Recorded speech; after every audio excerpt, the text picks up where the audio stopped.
Et s'il vous plaît, excusez du peu. Alors pourquoi je dis probablement né à Londres? Parce que tout bonnement, nous n'avons jamais retrouvé son acte de naissance. Si. Autant vous dire que parler de lui, c'est très complexe, parce que déjà, c'est une légende du cinéma, donc on peut le respecter. Sachez-le maintenant, le sumo sauve des vies. Ne l'oubliez pas. Pour continuer dans la suite de cette vidéo, je vais passer sur 3 axes importants. Les femmes, le communisme, la fin de sa vie. Dans cet ordre. On va commencer par là. Si on commence sur ses relations, autant vous dire que le personnage s'approche plus de gros scandales bien vénères que de belles amourettes. Au total, Charlie s'est marié 4 fois, et sur ces 4 mariages, autant vous dire que ça n'a jamais trop été à l'eau de rose. Il s'est marié une première fois avec l'actrice Mildred Harris, alors âgée de 17 ans, et lui qui était beaucoup plus vieux. Enceinte, il se marie discrètement à Los Angeles en septembre 1918 pour éviter la controverse, mais la grossesse se révèle fausse. Harris tombe réellement enceinte et elle accouche d'un garçon le 7 juillet 1919. Le nouveau-né, Norman Spencer Chaplin, est cependant mal formé et meurt 3 jours plus tard. Les époux divorcent donc en avril 1920. Autant vous dire que là on commence sur les chapeaux de roue. Une deuxième fois avec Lita Grey, une jeune actrice dont la grossesse imprévue oblige Chaplin à l'épouser. Alors je vais juste vous dire, elle a 16 ans, il en a 35. Alors oui, je suis totalement d'accord avec vous, et d'ailleurs on n'est pas les seuls, puisqu'en effet la loi californienne qualifie quand même cette relation s'approchant énormément d'un sur mineur quand même. D'après les documents du divorce, Chaplin a voulu la faire avorter, mais celle-ci a refusé. La mère de Lita a par ailleurs menacé Chaplin de le dénoncer à la police s'il n'épouse pas sa fille pour lui éviter la honte, car avorter c'est mettre son avenir en danger. Et en vrai, à ce moment-là, je sais vraiment pas comment il fait pour pas repérer que c'est peut-être lui le problème. Avec elle, Charlie aura 2 enfants, un premier fils, Charles Chaplin Jr., le 5 mai 1925, et un second, Sidney Earl Chaplin, le 30 mars 1926. Cette union est malheureuse tellement que Lita a quitté leur foyer avec leurs enfants. L'affaire de son divorce fut même compliquée. Des documents de Lita accusant Chaplin d'infidélité, de violence et d'entretenir des désirs sexuels pervers sont publiés par la presse, et même si la popularité de Chaplin lui permet de surmonter l'incident et de rapidement l'oublier, il en reste pas moins profondément affecté. Et ça, c'est que sa deuxième femme. Ce n'est pas fini. La troisième fois vient en juillet 1932 avec l'actrice de 21 ans, Paulette Goddard, avec qui il forme un couple heureux. Bon, je vais pas encore vous faire l'affront de vous dire l'âge, 21 ans, 43 ans, bref. Ils se sont mariés à Canton, en Chine, durant un voyage en Extrême-Orient. Les deux s'éloignent cependant rapidement pour se consacrer à leur travail, et Goddard demande finalement le divorce en 1942, avançant qu'ils se sont séparés depuis plus d'1 an. Et notre Don Juan peut témoigner car il a une relation intermittente avec une autre femme, l'actrice Joan Barry, entre juin 41 et été 42. Ils se séparent après que cette dernière montre d'ailleurs des troubles mentaux et elle est arrêtée à 2 reprises pour harcèlement après cette rupture. Elle réapparaît l'année suivante en annonçant être enceinte du réalisateur. Ce dernier nie et Barry entame une procédure en reconnaissance de paternité. Je dis plus rien, on continue. Pour en rajouter au procès, la controverse entourant Chaplin accroît encore quand le 16 juin 1943, 2 semaines après le début de la procédure, son 4e mariage est annoncé avec sa nouvelle jeune protégée de 18 ans, Oona O'Neill, la fille du dramaturge américain Eugene O'Neill. Putain, là il commence à faire fort, hein. 36 ans d'écart, putain. Même Vincent Cassel il fait pas mieux. Bon, après peut-être DiCaprio quand même, hein. Attention Léo, la concurrence elle est forte. Mais par rapport aux 3 autres, ce sera ici sa plus longue relation, puisqu'en effet ce sera sa dernière relation avant sa mort. Alors certes il a peut-être pas tout changé, puisqu'en effet sa soif de... comment on peut appeler ça, d'héritage, comme on pourrait dire, a été hyper efficace avec sa 4e femme, puisqu'en effet ce monsieur a donc eu avec Oona O'Neill Geraldine Leight en 44, Michael John en 46, Joséphine Anna en 49, Victoria en 51, Eugene Anthony en 53, Jane Cecil en 57, Annette Emily en 59 et Christopher James en 62, ce qui fait un total de 8 enfants. Le mec est motivé.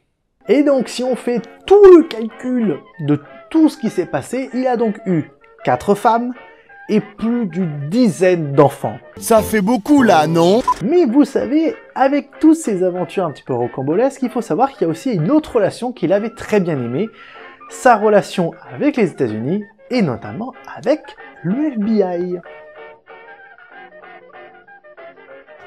J. Edgar Hoover, directeur du Federal Bureau of Investigation, aka FBI, se méfie des tendances politiques de Chaplin et exploite toute opportunité de nuire à sa réputation. Dans le cadre d'une campagne de diffamation par exemple, le FBI l'a inculpé dans 4 affaires reliées à ce scandale avec Joan Barry. Chaplin est en particulier accusé d'avoir violé le Mann Act qui interdit le transport entre États de femmes à des fins sexuelles.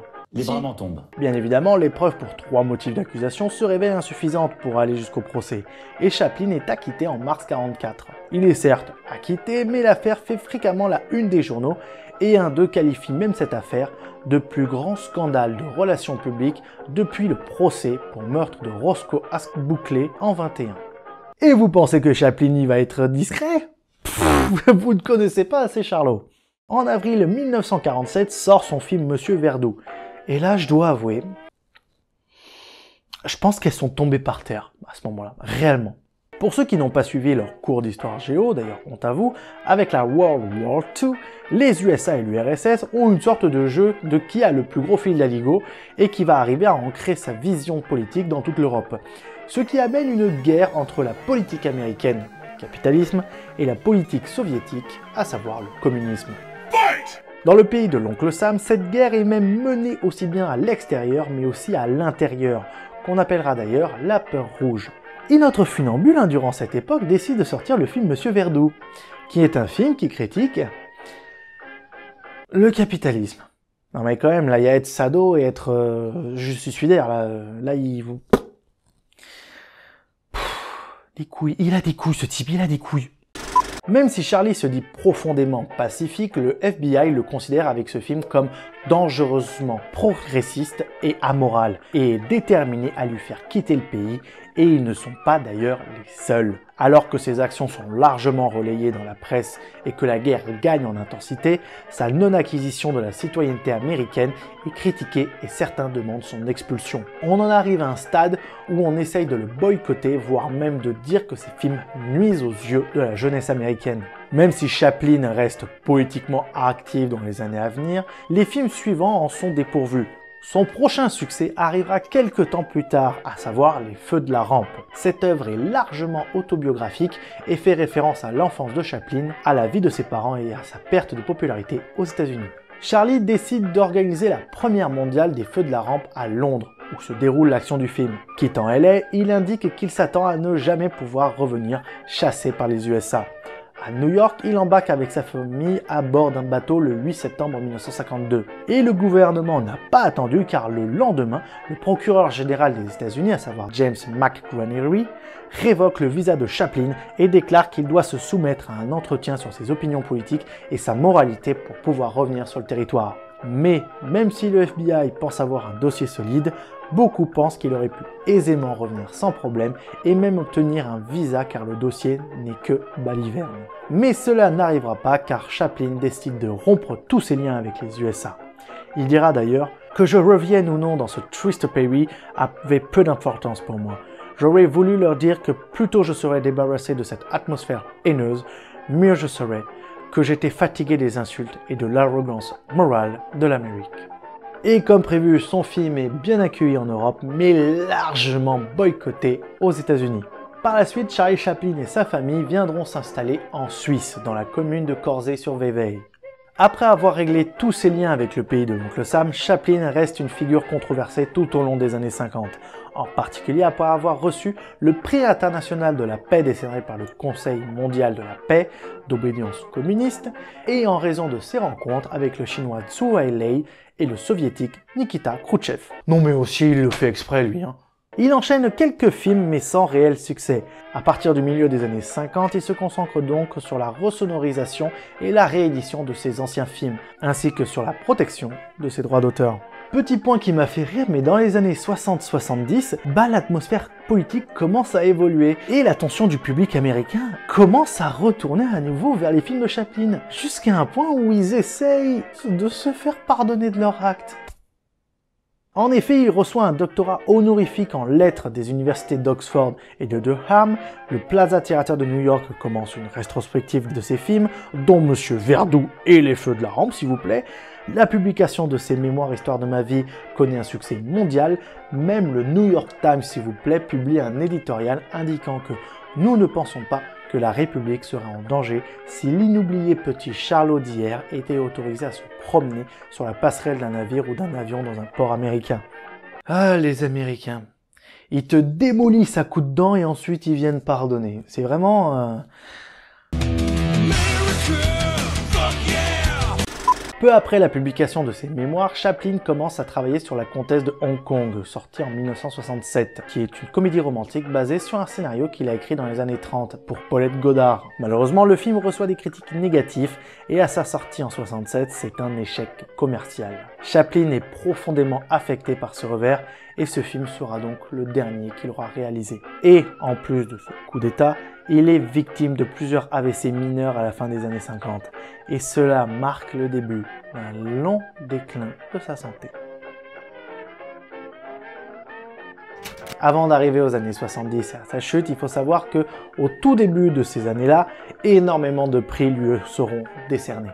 Par exemple, en 71, il est fait commandeur de l'Ordre national de la Légion d'honneur lors du Festival de Cannes et l'année suivante, il reçoit le Lion d'or pour sa carrière durant la Mostra de Venise. La même année, donc en 72, pour suivre le lien Chaplin-USA, l'Academy of Motion Picture Art and Science lui décerne un Oscar d'honneur, ce que Robinson considère comme le premier signe que les États-Unis voulaient se faire pardonner. Oh, il y en a eu d'autres, hein.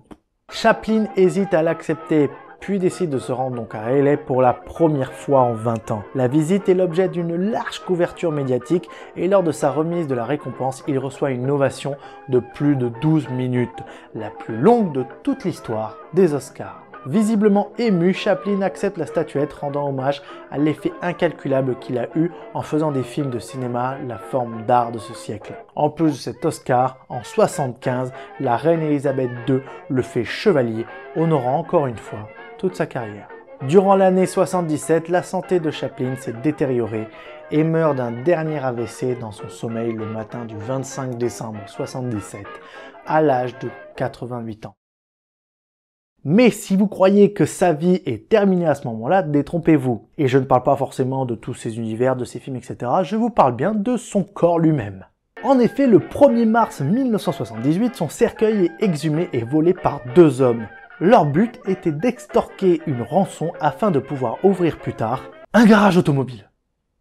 Carglouche répare, Carglouche remplace. Idée loufoque à souhait, irrespectueuse, insensée. Mais ok. Ils sont bien évidemment arrêtés lors d'une vaste opération de police 16 jours plus tard et le cercueil est retrouvé. Il est réenterré dans le cimetière de Corzy-sur-Véveille et un caveau en béton armé est ajouté pour empêcher toute nouvel incident. Oui, on se doute qu'après ça, la famille a un peu plus accéléré la sécurité du cercueil quand même. Heureusement. Pour conclure cette vidéo déjà bien trop longue, Charlie Chaplin, même si toutes ses controverses, ses opinions politiques, ses démarches avec sa vie amoureuse, ses relations, etc. sont très discutables, je vous l'accorde, sa vision, sa carrière, sa prestation, son talent est inégalable encore aujourd'hui. Même si je trouve que Mr Bean avait quand même une approche qui lui ressemblait énormément, Charlie Chaplin, ou plutôt le vagabond, est indétrônable et ne sera jamais remplaçable. Et il a évolué avec ses technologies, il était dans le noir et blanc, sans son, il est parti dans le son, etc. C'est une légende vivante et il faut la respecter comme telle. Je suis désolé, mais je ne veux pas être empereur. Ce n'est pas mon affaire. Je ne veux ni conquérir ni diriger personne. Je voudrais aider tout le monde dans la mesure du possible. Juifs, chrétiens, païens, blancs et noirs. Nous voudrions tous nous aider si nous le pouvions. Les êtres humains sont ainsi faits. Nous voulons donner le bonheur à notre prochain, pas lui donner le malheur. Il faut nous battre pour construire un monde de raison. Un monde où la science et le progrès mèneront tous les hommes vers le bonheur. Soldats, Au nom de la démocratie, unissons-nous tous!